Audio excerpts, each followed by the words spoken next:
Today we're talking about home, and that home that we remember as being perfect when we're a childhood, and we as adults, well, maybe it wasn't always so perfect, but we always want to get back to that perfect home, whatever we think it was, our dream home.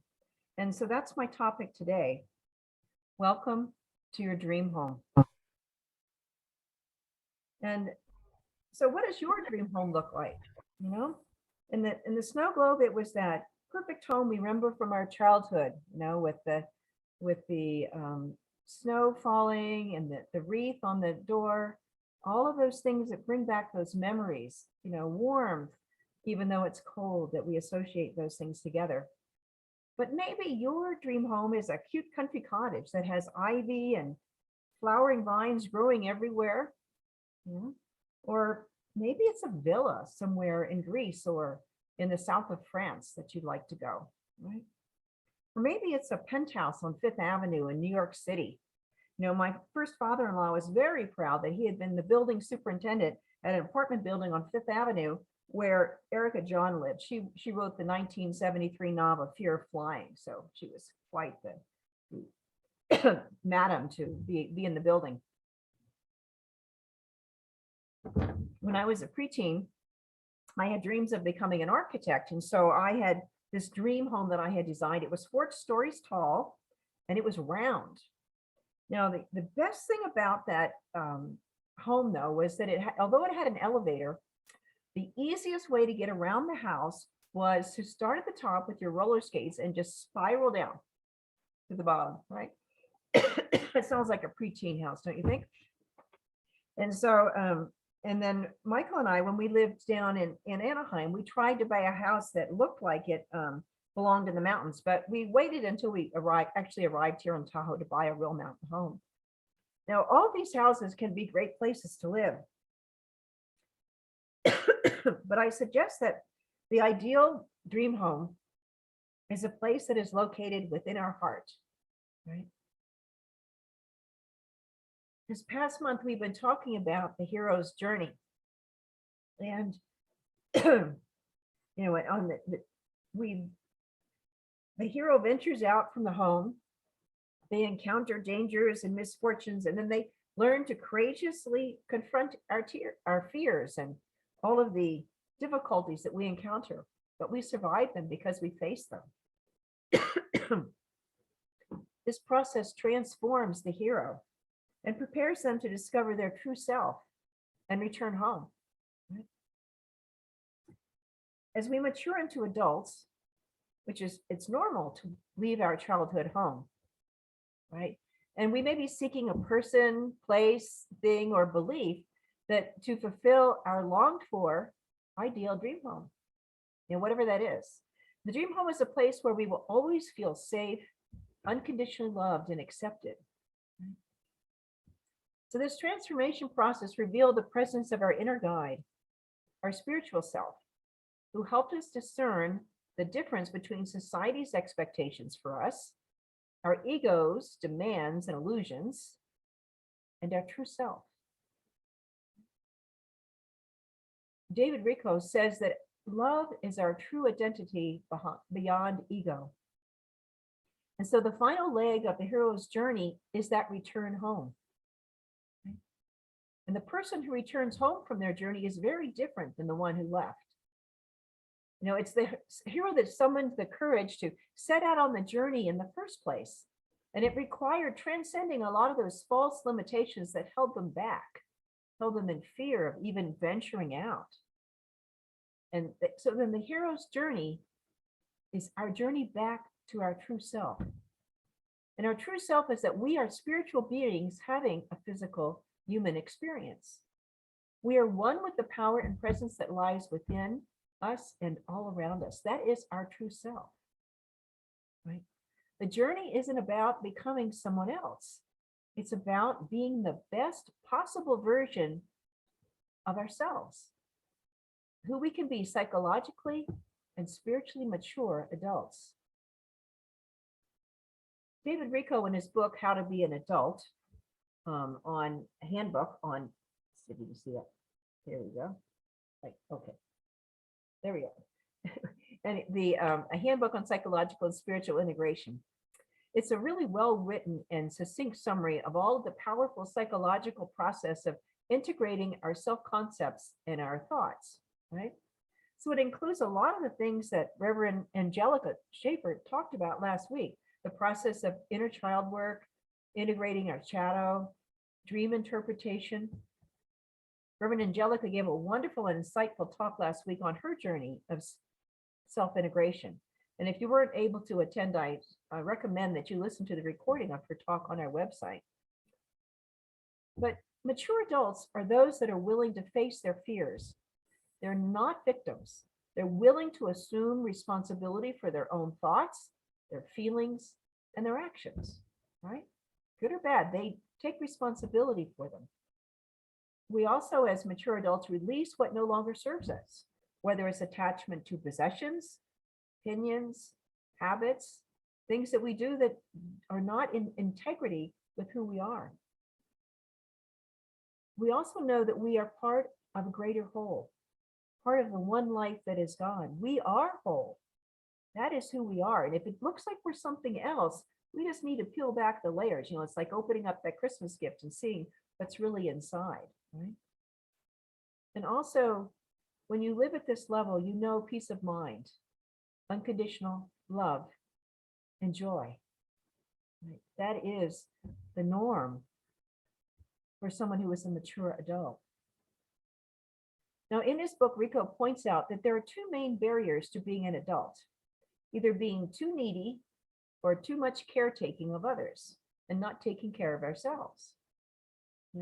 So if we don't resolve the feelings, the false beliefs, judgments, unrealistic expectations that are brought on by the trauma of childhood experiences, or even experiences early in our adulthood, we can carry these memories into our adult lives. And as long as we hang on to them as our truth, until we process and heal these painful memories, our relationships will be hindered by feelings of victimhood, by neediness, lack of trust, and false beliefs about our own self-worth.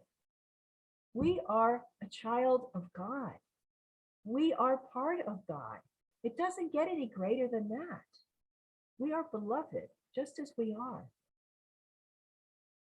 So David Rico says only those who can take care of themselves are free of these two main obstacles to being an adult in relationships. But once we do heal those powerful memories and learn to live from a consciousness of unconditional love for ourselves and for others, we are empowered to be self-reliant, right? That inner guide is always there to lead us through whatever challenges come up for us. No longer will we angrily blame our parents in our childhood for whatever we don't like about our present life. We have to release it. We live in the present right now. We will be able to forgive our parents for their shortcomings. They're only human, just like us, right? And so we can learn to self-parent. We drop our expectations that others must fill our needs, right? We make our own choices, and we develop a newfound ability to rely upon ourselves, supported by Spirit, the infinite source, to care for our needs. And once we're whole, no longer needy or over caring, we will be able to attract and build healthy relationships. It's ironic. Thoreau says, "I will come to you, my friend, when I no longer need you. Then you will find a palace, not an almshouse." So this is a wisdom from long ago and into the present. This is how it works. When we're whole, we attract a partner who is whole. When we're needy or overcaring, we attract a partner that matches us. So our task is first to become whole ourselves and then engage in these healthy relationships. Now, since we're a spiritual center, there's a deeper level we can go than just the psychological level of healing. And that's the spiritual level, the level of reaching transcendence. And so when we move beyond feeling that we are, we're an adult, we're in the world, we're doing well, But when we go beyond the illusions of this world, then we find this deeper level that we are one with spirit, one with God. And so there's four major illusions that David Rico talks about in his book. The first is the illusion of duality. You know, that this illusion says, I am separate from everyone else around me. And only our ego sees this separation because it doesn't really exist. But ego tries to blame others for all of our problems and demands that other people change to fix my problems. Of course, I wouldn't have anything to do with it, right? But our spiritual self, it sees only unity. This is our higher self with a big S, right? So the truth of us is unity. The truth of us is that we are part of our problems and we are part of the solution to our problems. The second illusion is that there's something out there that can fulfill my longings and permanently answer my needs, right? So this longing of something outside of us, looking outside of ourselves for the answers, it treats bliss just like it's an object that can be just found or possessed, something that will last forever. You know, happiness is because I have a new car or a new house or a new job or a new relationship, something out there that's going to fix my life, right?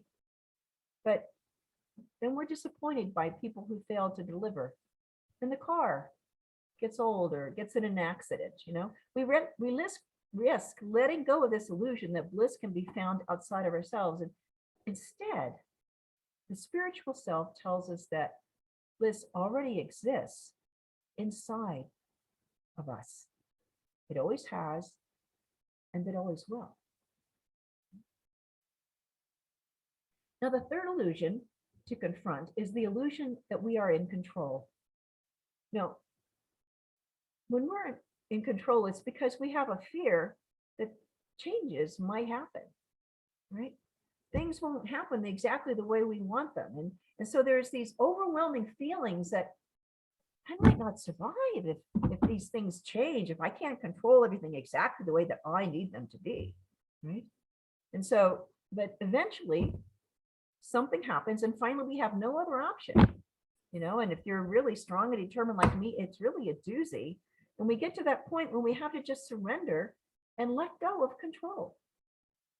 In fact, we are finite beings trying to control an infinite universe. I don't think that's really possible all by ourselves, right? Now, Reverend Angelica last week, she recounted her dream of an encounter with a lion and her greatest fear. It was a very scary dream, but when she faced her fear, that lion not only became a dear friend, but it returned what she thought she had lost, which was her true self, that spiritual self, right? It's never lost. It's just that we can't see it. Now, the fourth and final illusion is that we are entitled to be cared for just like we were as infants. And I know a few adults that think that the universe should take care of them because they're so fabulous. Well, that's an illusion, right? To expect that everyone will trust us completely and treat us with only love and respect and take care of our every need, just like we were when we were infants, totally is very similar. It's interesting watching our new administrator, Charlotte. She brings her baby with her to work.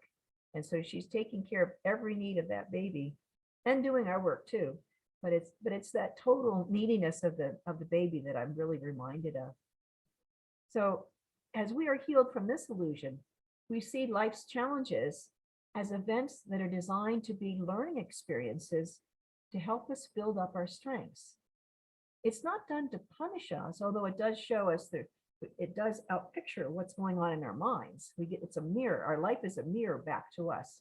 But that's the learning experience. You know, you get feedback. You know, when you go bowling and the ball goes down the gutter, you aim for the middle again. And when you get one pin, you aim closer to the middle, and finally you get a strike, and it's really exciting. Now, but you learn to aim. And so these life challenges are the same way, right? I like to pray for gentle lessons instead of difficult lessons. But if we pay attention, that can be what we get. So all of these illusions are a way to develop our strengths that we need to live a healthy life and to discover our wholeness, our true nature. Ernest Hemingway says, the world breaks everyone, and afterward, many are strong at the broken places. Now, if you've ever seen one of his biographies, they have a great one on PBS, he had a lot of broken spots, but he was also a very strong man at the same time. So he knew what he's talking about. And these challenges that all of these dealing with all of these illusions, Reverend Angelica described very well last week. And so all of these are powerful processes that allow us to dive deep beneath our conscious awareness to that subconscious level where we hold our strongest beliefs and fears. And all of these powerful psychological processes can only go so far until we discover our true identity. We are spiritual beings having a physical experience. We are not separate beings living separate lives. We are part of that unity of life, part of one. The infinite invisible is expressing itself in us, through us, and as us. Right? There's not a God out there. There is a God within us. Right? And this idea of separation, we've also seen as God is something separate and outside of ourselves. This is one of the big things that in New Thought, that there's been an evolution from what is in some of the traditional Christian beliefs. There's that image of the old man with the beard in heaven, watching us, judging us, and going to purgatory after you die if you don't measure up or something. And there was the idea that the Catholic Church taught that people cannot know God themselves. They need a priest to intercede for them with God, to explain what God wants them to do. Instead, for us, it's about having that personal relationship with God. And then there are many Christian churches that do teach that personal relationship with God. And once you've had that experience, you know that God is God.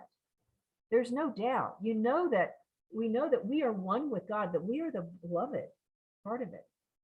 Now, Joel Goldsmith is one of my favorite New Thought authors, and he talks about, he calls his teaching the infinite way, knowing that we are part of the infinite. And so he says, we don't just talk about God, we talk about spirit, although that's a path to the kingdom of God. That's God out there. We're talking about it, right? He says, we don't just read about God in these various sacred texts, although that's also a path to God's kingdom. We can listen to spiritual guides and teachers who will direct us towards our true identity as divine beings. But the real goal is to experience God, to realize that God truly is all there is, that God is love, that God is peace, that God is bliss. To have that experience, to know and experience our true identity as an expression of that divine love. We are divine love in form. That transforms life when you have that experience, right? We have been and always will be love, right? Yes, we do have free will to live our own lives, make our own choices, but our highest potential, each and every one of us, is when we awaken and learn to live as a part of the one, to abide in the consciousness of God. Now we have to discover this truth for ourselves. Someone else may share this truth with us, and they may tell us about it, preach at us. Our good friends may help us that want to, oh, here, read this book, come to this talk, whatever. But until we decide to investigate it, until we have that direct and willing experience of God, it doesn't seem real. But when it does, it's amazing. Right?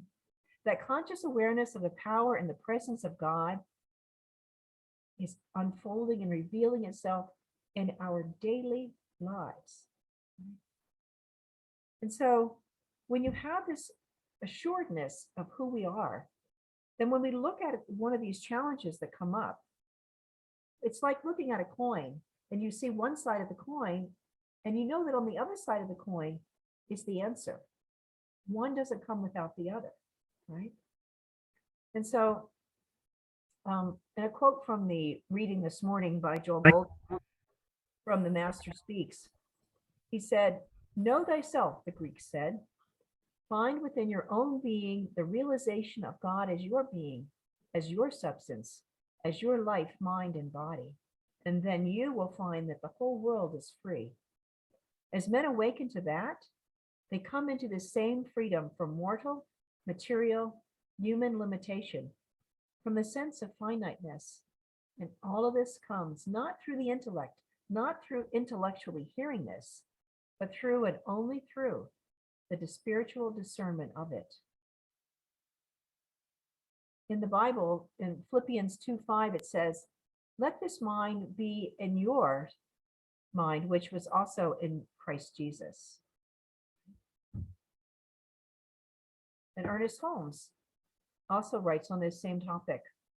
He said, "The secret place of the Most High will be revealed in the inner sanctuary of our own heart, and the eternal God will sit enthroned in our own mind. We can know no God external to the power of perception by which alone we are conscious of anything. God must be interpreted to us through our own nature." So as we live our lives, we, it takes one to know one. So we have to experience God in our life to really understand that this is possible for God, right? If we just are always taught and believe that God is this man in the sky, then that will be our limited experience of God. But God is so much more, the infinite invisible that's everywhere present, that has made everything out of itself, that unconditional love. Now, this secret place of the Most High can also be called our inner sanctuary. That through the process of enlightenment, what we have been seeking so earnestly outside of ourselves, it can only be found within ourselves, within our heart of hearts, right? Herman Hesse said, "Within yourself is a stillness, a sanctuary to which you can retreat at any time and be yourself." Right? That's why we take time every day to pray and to meditate, to have that spiritual practice that keeps us in alignment with our true self, right? So we see the world from the inside out rather than starting to think that all of whatever's going on around us is the way it's got to be. Ernest Holmes said, "To be still and know that I am God is to enter the sanctuary of one's own consciousness."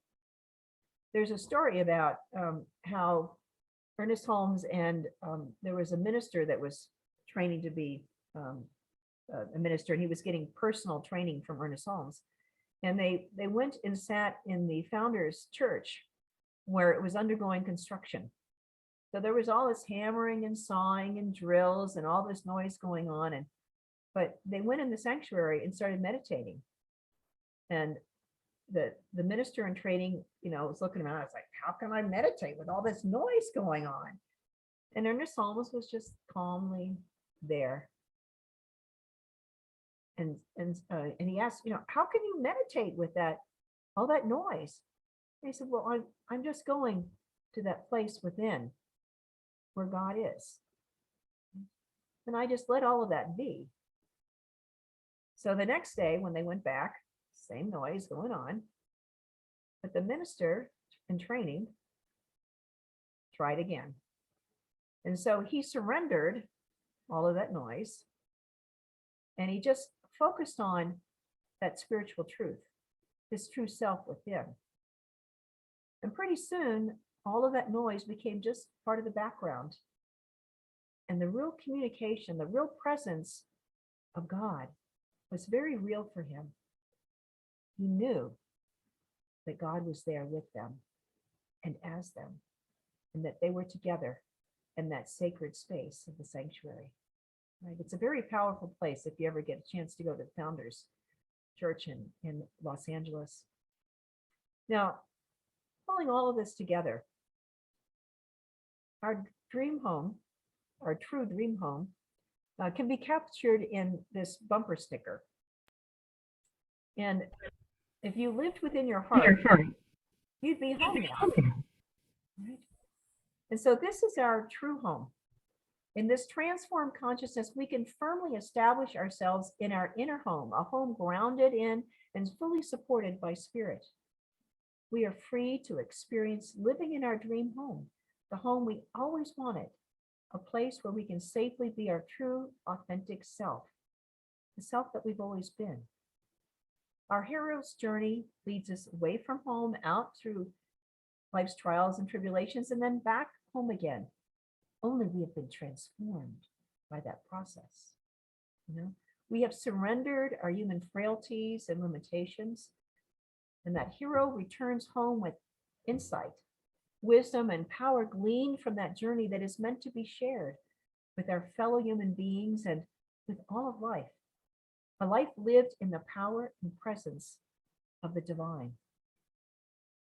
A mature adult recognizes life as a gift and lives purposefully with a commitment to serve a greater good. He or she lives with an awareness of the interconnectedness of life and love as the source and substance of that connection. The qualities of that mythic dream home lie in the heart of every human being. It's unconditional love, freedom, peace, and joy that are our spiritual birthright. And one of the wonderful things about this inner dream home is that we can carry it around with us wherever we go, right? Heroes recognize and own their birthright. Their true identity is and always was and always will be our spiritual self. And this consciousness can be called the Christ consciousness that allows their heroes to carry their home with them wherever they go, kind of like the snail that's at home wherever they go. They're ready to hold their conscious awareness on the spiritual truth beneath every situation. And so when we dwell so confidently and completely in divine love, we're able to respond to every event by first being still and know that I am God, and then respond from unconditional love. We have some people in our family that are constantly complaining and accusing me and many others for mistreating them and for causing all of their problems.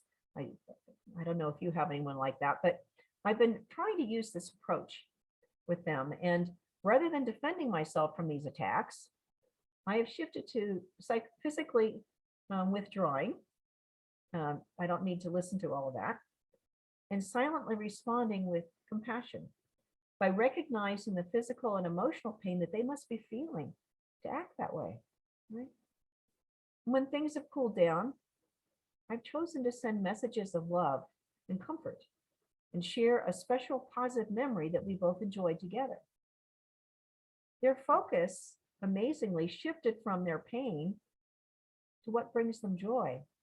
We were talking about something that brought us common joy. I mean, this is one reason we all love those wonderful Christmas memories, holiday memories of lighting the menorah. We come from a Jewish family, or the Festival of Lights, if you're coming from Hinduism, or each culture has its own way of celebrating. And so there is this little change. These little positive communications have been small but significant changes that hopefully will prepare the path for a longer, loving conversation. We'll see, but at least it's moving in the right direction. So as we live from that hero's consciousness of that we are one with God, other people will recognize that love and acceptance and feel at home in our presence. Just as fear is catching, so is unconditional love. So the hero's example makes it possible for others on the journey to visualize the higher possibilities and to find their own dream home within themselves. Let's take this to prayer.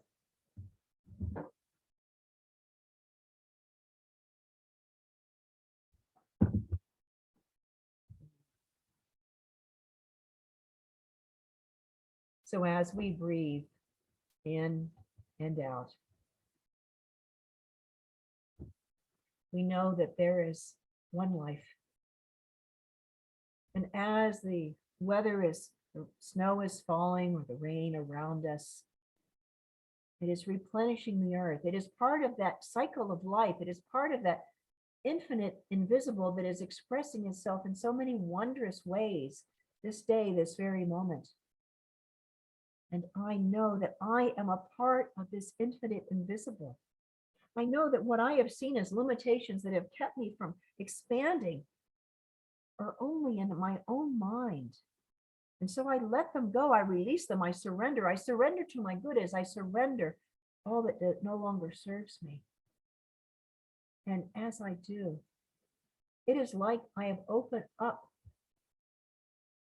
the floodgates to allow this higher consciousness to fill my being. It is something within me that resonates because it knows this is who I have always been. This is who I truly am. It's so exciting to have this higher experience of life, to see the higher possibilities. And around me, I see other people rising to that awareness themselves as they are awakened. And together we come together as the Center for Spiritual Living Tahoe-Truckee, and we create this safe and wonderful place for people to be transformed, so for their lives to be lifted up into joy and love and peace, wholeness, deep, abiding wholeness that is unshakable and so strong and so vibrant. Life is so good, lived from the inside out. This dream home that we have been seeking has been here right within our own heart all along. And so I give deep gratitude for this experience. Our greatest dreams have been fulfilled. The joy of being alive can't contain it anymore. It has to be shared. It has to be growing out into the world with love and with light and with joy and with peace. It is so good to be alive. It is so good to be here celebrating with all of our spiritual family and with our family and our friends, and to see it ripple throughout the world. That what looks like chaos is just the surface breaking as this goodness is coming to the surface and sprouting and coming through everywhere. This is the spiritual truth of life, of all life, right here and right now. It has always been, and it will always be, and I now declare it is the truth right now that we experience in reality. And so I accept this as our truth.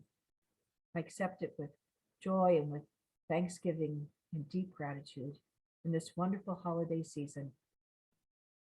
And we release these words knowing that the law always says yes. God always says yes, my beloved. Yes. And together we say, and so it is.